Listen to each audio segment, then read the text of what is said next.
9 మధ్య పట్టిసీమ నిర్మాణం పూర్తయిన సందర్భంలో చెప్తూ వచ్చినటువంటి తెలుగుదేశం పార్టీ చంద్రబాబు నాయుడు గారు మరి ఈరోజు ఆ 80 టీఎంసీల లైవ్ స్టోరేజ్ అనేది లేకోకుండా 140 అడుగులకే ఫుల్ రిజర్వాయర్ లెవెల్గా నిర్దేశిస్తూ కేంద్ర ప్రభుత్వానికి ఒక అండర్టేకింగ్ ఇవ్వడం అంటే మరి పోలవరం ప్రాజెక్టును ఒక బ్యారేజ్గా మారుస్తూ పోలవరంలో కేవలం వరద సమయంలో మాత్రమే కుడి కాలువకు ఎడమ కాలువకు నీళ్లు తీసుకునేటువంటి సౌలభ్యాన్ని మాత్రమే మనకు అనుమతిస్తూ వరదలు ఆగిపోయిన తర్వాత ఏదైతే లైవ్లో ఉండాల్సిన 80 టీఎంసీలు మనం ఈరోజు పోగొట్టుకున్నటువంటి పరిస్థితి గమనిస్తా ఉన్నాం. దీనివల్ల ఉత్తరాంధ్ర ప్రాంతం కానీ రాయలసీమ ప్రాంతం కానీ తీవ్రంగా నష్టపోయేటువంటి పరిస్థితి ఉంది. అదేవిధంగా హంద్రీనీవా ప్రాజెక్టు రాజశేఖర రెడ్డి గారు 40 టీఎంసీలతో తీసుకొని వస్తే జగన్మోహన్ రెడ్డి గారు 40 టీఎంసీల హంద్రీనీవా మనకు సరిపోదు, రాయలసీమ ప్రాంత ప్రయోజనాలకు సరిపోదనేసి మరి ఒక 23 టీఎంసీలు తప్పనిసరిగా పెంచాల్సిన అవసరం ఉందని ప్రాజెక్ట్ కెపాసిటీని ఎన్హాన్స్ చేస్తూ మాల్యాల నుండి జీడిపల్లి వరకు కాలువను వెడల్పు చేస్తూ లైనింగ్ చేస్తూ కొత్తగా అవసరమైనటువంటి పంప్ హౌజులు నిర్మాణం చేస్తూ 63 టీఎంసీలుగా దాన్ని ఎన్హాన్స్ చేసేటువంటి పనులు ప్రారంభించారు. అదేవిధంగా ఆయకట్టుకు నీళ్ళు ఇస్తూ అడిషనల్గా ఏవైతే డిమాండ్స్ వచ్చాయో ఒక 23 టీఎంసీలు కొత్త ప్రాజెక్టులకు వాటికి నీళ్ళు ఇస్తూ మరి చిత్తూరు జిల్లాకు నీళ్ళు ఇవ్వడం, చివరినున్న చిత్తూరు జిల్లాకు నీళ్ళు ఇవ్వడం కష్టంగా ఉంటుందనేసి గాలేరు నగరి 56 కిలోమీటర్ నుంచి పొంగనూరు బ్రాంచ్ కెనాల్ 79 కిలోమీటర్ వరకు ఒక లిఫ్ట్ ఇరిగేషన్ స్కీమ్ని శాంక్షన్ చేసి 3,000 కోట్ల రూపాయలతో దాదాపుగా 1,500 కోట్ల రూపాయలు ఖర్చు పెట్టి నేరుగా చిత్తూరు జిల్లాకు చక్రాయపేట మరియు లక్కిరెడ్డిపల్లి ప్రాంతాలకు కలిపి 20 టీఎంసీలను తీసుకుని వెళ్ళేటువంటి సౌలభ్యాన్ని కల్పించారు జగన్మోహన్ రెడ్డి గారు. అంటే రాయలసీమ 4 జిల్లాల్లోని 6 లక్షల ఎకరాల ఆయకట్టుకును మరియు దాదాపుగా 600-700 చెరువులకును మరి కొత్తగా ఏర్పడినటువంటి లిఫ్ట్ ఇరిగేషన్ స్కీమ్లు అన్నిటికీ కలిపి రాజశేఖర రెడ్డి గారు ఆ రోజు 40 టీఎంసీలు చేసి దాన్ని ఇంప్రొవైజ్ చేసి 83 టీఎంసీలు తీసుకొచ్చారు జగన్మోహన్ రెడ్డి గారు. మరి దీన్ని చంద్రబాబు నాయుడు గారు ఈ ఎన్హాన్స్డ్ స్కీమ్స్ అన్నింటినీ కూడా పక్కన పెట్టేసి గాలేరు నగర్ నుంచి అతి సులభంగా గండికోట నీటిని సముద్రంలోకి కలిసిపోయేటువంటి నీటిని చిత్తూరు జిల్లాకు తరలించేటువంటి కార్యక్రమం చేస్తే జగన్మోహన్ రెడ్డి గారు తీసుకుని వస్తే దాన్ని చంద్రబాబు నాయుడు గారు ఆ పనులు పూర్తి చేస్తే జగన్మోహన్ రెడ్డి గారికి మంచి పేరు వస్తుందనే ఉద్దేశంతో ఆ పనులను ఆపేయడం చాలా దుర్మార్గం. దీనివల్ల రాయలసీమ 4 జిల్లాల్లో కూడా రైతులు తీవ్రంగా నష్టపోయేటువంటి పరిస్థితి వస్తుంది. అదేవిధంగా మాల్యాల నుండి జీడిపల్లి వరకు కూడా 23 టీఎంసీల అదనపు జలాలను తీసుకొని వచ్చేటువంటి ఒక అవసరాన్ని గుర్తించి జగన్మోహన్ రెడ్డి గారు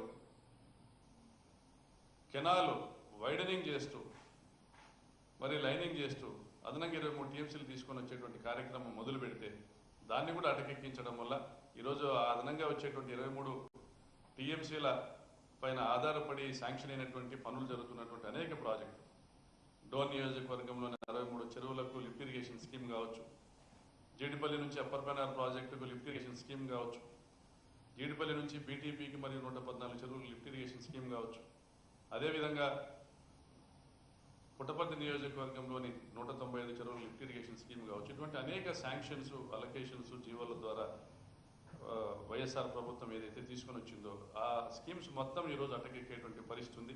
అదేవిధంగా 6 లక్షల ఎకరాల ఆయకట్టు నిర్మాణ పనుల్ని తుంగలో దొక్కి హంద్రీనీవా ఫేజ్ 2 లైనింగ్ చేసి అక్కడి నుంచి ఆ 40 టీఎంసీల హంద్రీనీవా నుంచి చిత్తూరు జిల్లా కూడా నీళ్లు తీసిపోయే ప్రయత్నం చేస్తా ఉంటే 4 జిల్లాల హంద్రీనీవాకు 40 టీఎంసీలకు మాత్రమే పరిమితం చేస్తుంటే ఇది తప్పనిసరిగా రాయలసీమ రైతులందరూ కూడా నష్టపోయేటువంటి అంశంగా ఈరోజు మేమందరం కూడా భావిస్తా ఉన్నాం. ఇప్పటికే రాయలసీమ జిల్లాలో దీనిపైన తీవ్రమైన వ్యతిరేకత ఉంది. దీనికి తోడు గోరు చుట్టుపై రోకెట్ పోట్ అన్నట్లుగా 44,000 క్యూసెక్కుల సామర్థ్యంతో ఏదైతే పోతిరెడ్డిపాడు హెడ్ రెగ్యులేటర్ ఉందో ఆ పోతిరెడ్డిపాడు హెడ్ రెగ్యులేటర్ నుంచి నీళ్లు తీసుకోవాలంటే 44,000 క్యూసెక్కులు నీళ్లు తీసుకోవాలంటే ఎందుకంటే దాని సిల్ లెవెల్ 841 ఉంది, 841 ఫీట్ ఉంది. 880 అడుగుల ఎత్తు నీళ్లు మెయింటైన్ అయితేనే 880 అడుగుల వరకు డ్యాంలో నీళ్లు మెయింటైన్ అయితేనే 44,000 క్యూసెక్లు తీసుకునేటువంటి పరిస్థితి ఉంటుంది.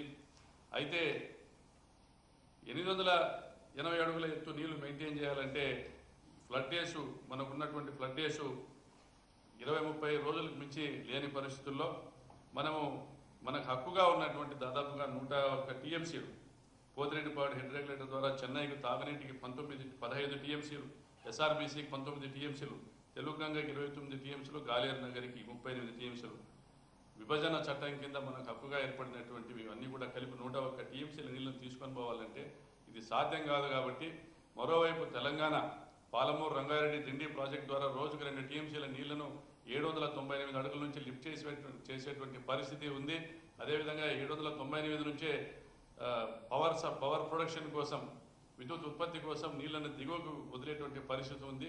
ఇటువంటి పరిస్థితుల్లో శ్రీశైలం డ్యామ్ ఖాళీ అయ్యేటువంటి ఒక ప్రమాదాన్ని గమనించి జగన్మోహన్ రెడ్డి గారు మన హక్కుగా ఏదైతే రాయలసీమ హక్కుగా రావాల్సిన నీటిని తోడుకునేదానికి ఒక రాయలసీమ లిఫ్ట్ ఇరిగేషన్ తీసుకొని వచ్చి దాని ద్వారా రాయలసీమను సస్యశ్యామలం చేసేటువంటి ప్రయత్నం చేశారు.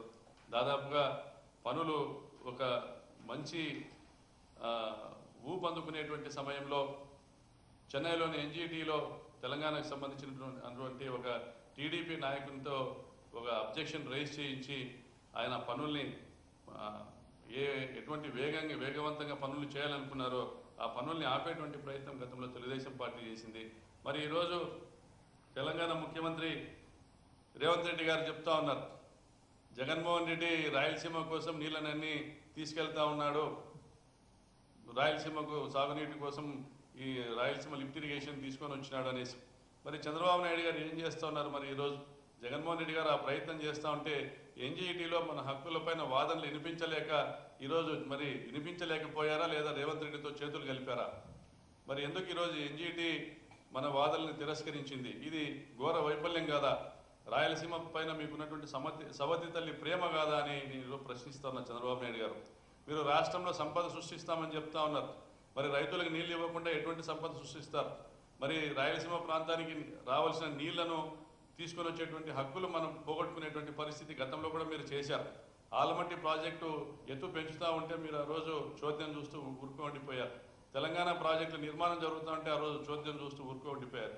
ఈరోజు ఎన్జీటీ ఆపినా కూడా తెలంగాణ ప్రాంతంలో పాలమూరు రంగారెడ్డి దిండి ఎత్తిపోతల పథకాల పనులను ఎన్జీటీకి వ్యతిరేకంగా తెలంగాణ ప్రభుత్వం పని చేస్తూ ఉన్నా కూడా అడ్డగించేటువంటి సాహసం మీరు చేయలేకపోతా ఉన్నారు. అంటే మీరు తెలంగాణతో కుమ్మక్కై, మీ శిష్యుడైనటువంటి రేవంత్ రెడ్డితో మీరు కుమ్మక్కై తెలంగాణ ప్రయోజనాలను ఆయన కోసం కాపాడుతా కేవలం మీ ప్రయోజనాలను కాపాడుకునేదానికి అమరావతిలో మాత్రమే రాష్ట్రంలోని ఆదాయాన్నంతా కూడా మీరు తీసుకొచ్చేటువంటి అప్పుల్ని కూడా అమరావతిలో మాత్రమే ఖర్చు పెట్టే విధంగా మీరు తీసుకుంటున్న చర్యలు రాయలసీమ ప్రయోజనాలను శాశ్వతంగా కూడా సమాధి చేసేటువంటి పరిస్థితి ఉంది.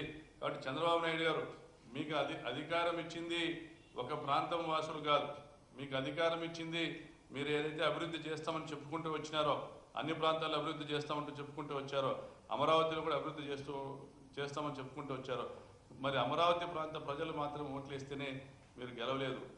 దాదాపుగా 13 ఉమ్మడి జిల్లాల్లో కూడా మీకు మెజారిటీ ఇచ్చారు. ప్రత్యేకించి రాయలసీమలో కూడా మీకు బ్రహ్మాండమైన మెజారిటీ ఇచ్చారు. ఆ ప్రాంత రైతుల ప్రయోజనాల్ని కాపాడాల్సిన బాధ్యత మీకుంది. కాబట్టి ఇప్పటికైనా మీరు కళ్ళు తెరవండి. మీరు ముందు నుంచి కూడా వ్యవసాయం దండగని మాట్లాడుకుంటూ వచ్చేవారు.